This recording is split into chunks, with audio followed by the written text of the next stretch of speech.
Hey, I just want to take a quick second and show you something I think is pretty cool on Goodreads. A lot of you probably use Goodreads to track the books that you read. If you don't, might I suggest that you do it? There's a lot of features on this website that will help you keep track of your books, but this one I like because, I don't know, it's got a little something extra special. So here we are starting out at the main page of Goodreads. Come up and click on My Books, and then you're going to come over and click on Stats. And from Stats, you're going to click on Publication Year. Forget all this other stuff for now. And this is going to bring up a really cool kind of XY grid of every book that you have logged in. And here you can see in the Valley of the Smoking River that I read sometime after 2018. And this is the most recent book that I read, Termination Shock. So let me break this down for you and explain what we're looking at here. All right, so here's a blank version of that same graph we were just looking at. Okay, so this is every book that I have logged into Goodreads. It's every book that I can remember having read with the approximate dates in which I think that I most likely had read them. These aren't exact. I didn't start using Goodreads until about 2010. So everything after the 2010 line is pretty close to accurate, probably down to the day. But everything before that is just sort of my best guess. So on the left of the x-axis, you have 1992, and it goes all the way out to the right to 2024. Those are the earliest dates in which I logged books having read, and the most current dates of books that I have logged having read. And then up on the y-axis, the north-south there, at the bottom we have 1550, which is the earliest publication range, up to 2050. You can see that all the way back in 1992, I couldn't have been reading books that were published in 2000 yet. So that line is going to slowly creep upward. And I just think that this general slope upward is kind of cool to look at because you can see the books that I've kept up with in time. I think it's kind of neat. Now, in order to make this graph work, I did delete a few things from my Goodreads list just for the sake of this video. Books like The Art of War and The Iliad and the Odyssey, stuff that was published, stuff that was written thousands of years ago.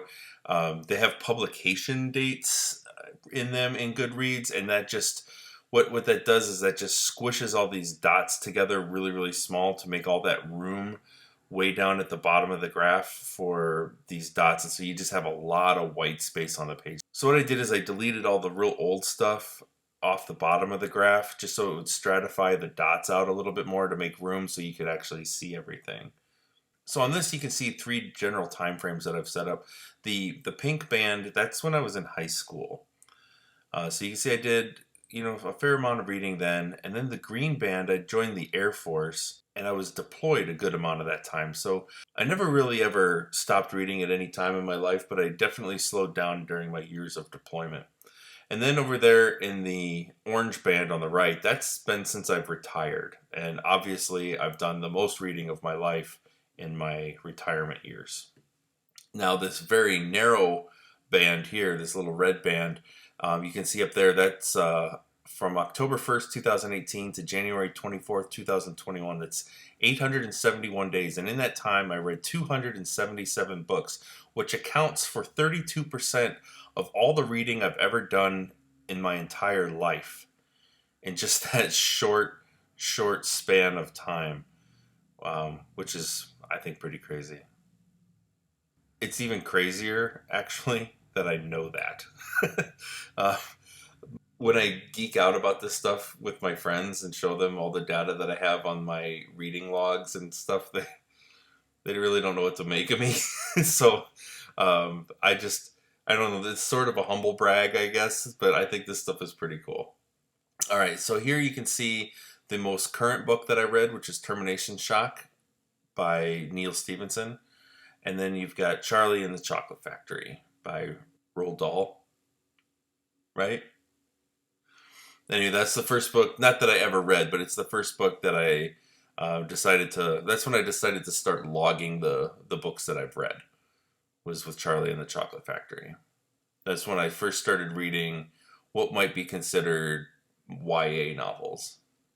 And then these arrows here show the dots for the most current published book, which is Fairy Tale, September 6th, 2022, and the oldest on this graph anyway, Richard III, which is 1593. Now, obviously, there were older books like the Holy Bible and stuff like that, right? But as far as this graph goes, Shakespeare's Richard III is the oldest book on this graph.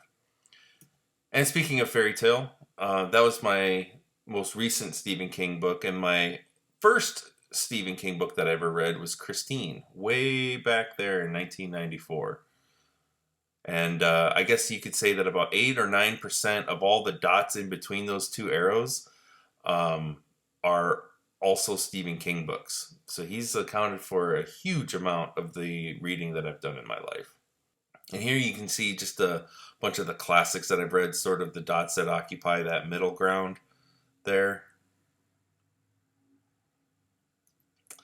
And this slide I made to show that some of these dots are rereads. So I've got Fahrenheit 451. I read that twice. 9 Stories. I read that 3 times. Frankenstein I read twice. I thought that was pretty cool. There's other books I've read multiple times. Many other books I've read multiple times. But I just thought putting a sample of them up there would be kind of cool. And here's an arrow for every Kurt Vonnegut Jr. novel that I have ever read. And another slide here for the longest book and the shortest book. And the longest book is The Count of Monte Cristo by Alexander Dumas at 1,472 pages long. And then we've got Howl by Allen Ginsberg. And I know it's not really a book, it's just a single poem, but it's a long poem and it takes a long time to read. And I spent a good long time with it. And so I decided to count it as a book in Goodreads because I spent a fair amount of time with that. And here we've got my favorite book and my least favorite book. We've got Look Homeward Angel that I read in 2015. And then at the end of 2014, I read a Star Wars book called Red Harvest about the zombie Sith Academy. I typically like Star Wars novels. They're great fun, but this book was absolutely horrendous. When I was looking through all of my 1-star books on Goodreads, there were several to choose from, but this one just stood out like a sore thumb. Like this has to be the worst book I ever read. At least the worst traditionally published book that I've ever read. We'll put it that way. Anyway, I just wanted to showcase this neat feature on Goodreads.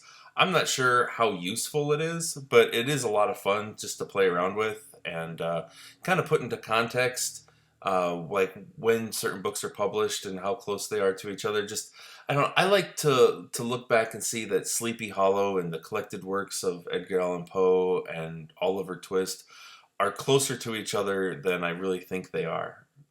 I don't know why I think they're so far apart in my head, but um, I don't know. I think it's a cool thing. So I encourage you to check it out.